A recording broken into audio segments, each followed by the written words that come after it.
Donc, on va démarrer une petite démonstration de type backup, auquel cas, pendant nos séquences, il y a des problèmes techniques. Donc, dans un premier temps, on va voir notre backend, et dans un second temps, on va voir notre, je change d'écran, notre front-end. Donc, hop, hop, hop, je spoil. Euh, Passons au backend. Donc, on est sur une architecture MVC, donc Model View Controller. On a nos contrôleurs, on a nos modèles avec les DTO, les entities. Donc les DTO qui permettent de faire de la transmission d'objets entre le front-end et le back-end parce qu'on fait de la PO, programmation orientée objet. Donc on utilise toutes nos données sous forme d'objets. On a nos entities qui font référence à nos tables de données, en base de données hein, bien évidemment.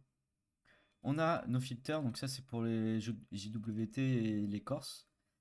On a nos repositories avec les JPA repositories qui permettent les JPA de faire toutes les requêtes crudes au niveau de notre entité. Et on peut ajouter d'autres requêtes en fait sur l'entity. Par exemple, là j'ai une requête, rien qu'en mettant tout ça, on crée une requête personnalisée qui, au moment où on appelle find by year and month, ça va générer via JP repository select all where et year et month. Voilà, pour information. On a aussi des schedulers qui sont programmés selon des cons donc qui sont mis à disposition depuis l'application Prend Property. Comme ça, en fait, dès qu'on a besoin de changer le timing du scheduler, ça prend vraiment 10 secondes. Tout type de serveur et d'environnement. Donc très très pratique. Donc on en a un qui permet de supprimer les anciens menus qui ne sont pas réutilisés. Euh, les hold orders qui délettent les commandes qui sont actuellement nettoyage des commandes. Ah oui, il y a 6 mois. En gros, les commandes qui ont été effectuées de manière supérieure à 6 mois bah, sont supprimées pour faire un peu de place à la base de données. Et on a un scheduler qui est aussi tous les matins pour envoyer un rappel de panier aux utilisateurs qui n'ont pas fait leur commande la veille. Donc voilà, au niveau de sécurité, on a notre configuration Spring Security. On a nos services sous forme d'un design pattern layer service. Donc en fait, on a une interface. On appelle cette interface dans nos contrôleurs.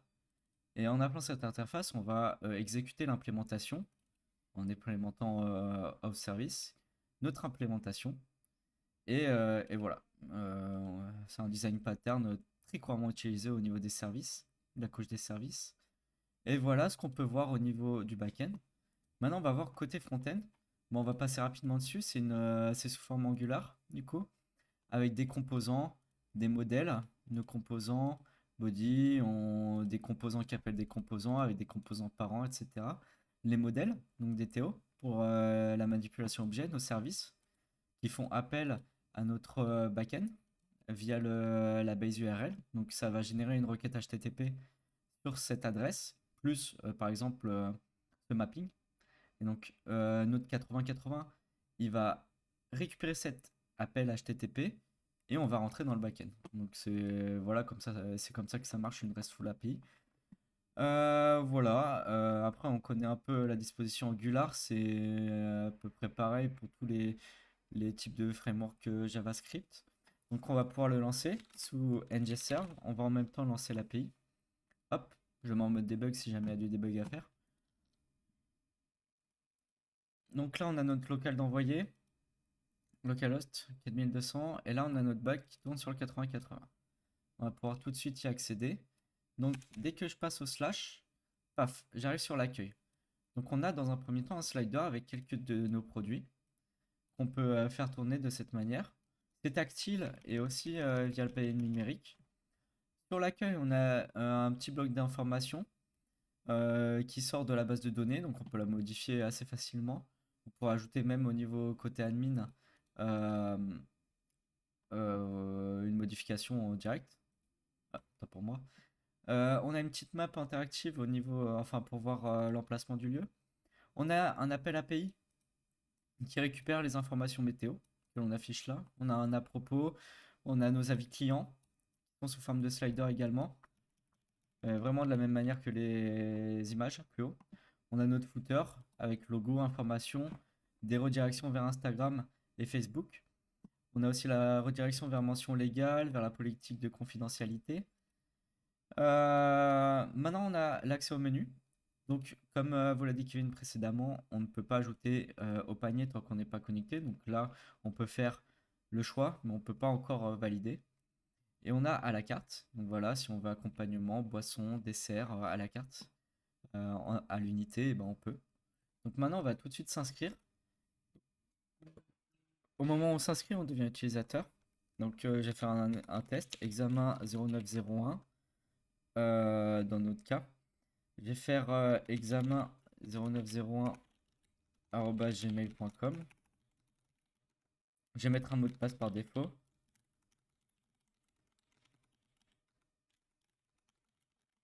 Ok, je vais m'inscrire. Donc voilà, l'inscription est faite.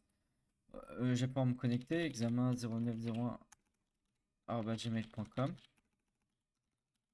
Examen. Non, c'est pas ça. Hop. Donc je me login. Donc là, je suis connecté en mode utilisateur. Ok, donc j'ai accès à mon panier qui est vide. J'ai accès au menu avec l'ajout et j'ai accès au produit à l'unité avec l'ajout au panier. Donc je vais ajouter un menu pour l'instant. Donc boisson Fanta, dessert, je prends un tiramisu et accompagnant, je vais prendre des frites. Je l'ajoute au panier. Et maintenant à la carte, je vais pouvoir ajouter pour ma petite amie un cheeseburger, des frites et on va prendre de boissons parce que sinon ça aurait été plus intelligent de le prendre en formule. Donc là, on a accès à notre panier avec les informations, les photos. On peut augmenter la quantité. Ça met à jour automatiquement le total. Donc pas au-dessus parce que c'est les prix à l'unité, bien évidemment. Et là, je vais pouvoir finaliser la commande. Donc après cette finalisation, on redirige vers l'accueil.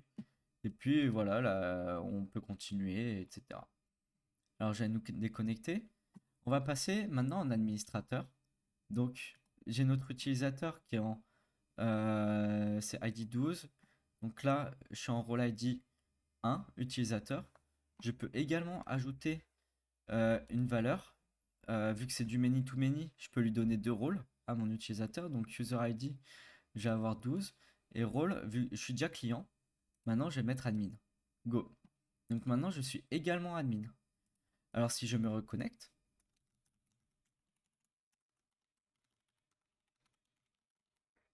hop, login. Ah, je me suis trompé de mot de passe.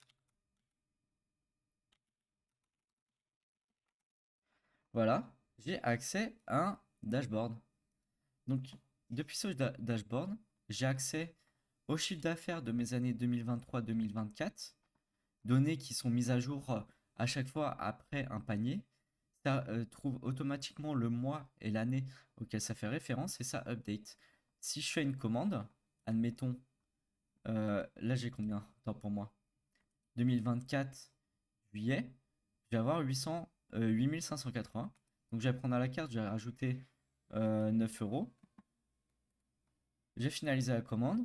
Si j'ai dans mon dashboard, je vais avoir 90, bah 89 parce que c'est pas 10 euros exact, mais ça met automatiquement à jour et rapidement.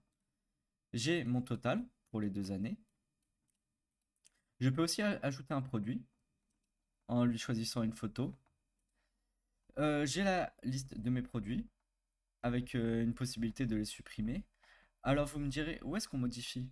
Eh ben la modification se fait directement à partir de la carte ou du menu, comme vous avez pu le voir dans l'exemple avec le chiffre d'affaires. Si je veux modifier ce menu, on va prendre cheeseburger, on va juste le corriger en mettant un E. On va mettre à jour et ça met automatiquement à jour. Burger classique, il manque le G. Mettre à jour. Voilà. Burger beef. Ah, ouais. Et nacho. Angus. Mettre à jour. Voilà, 2 euros.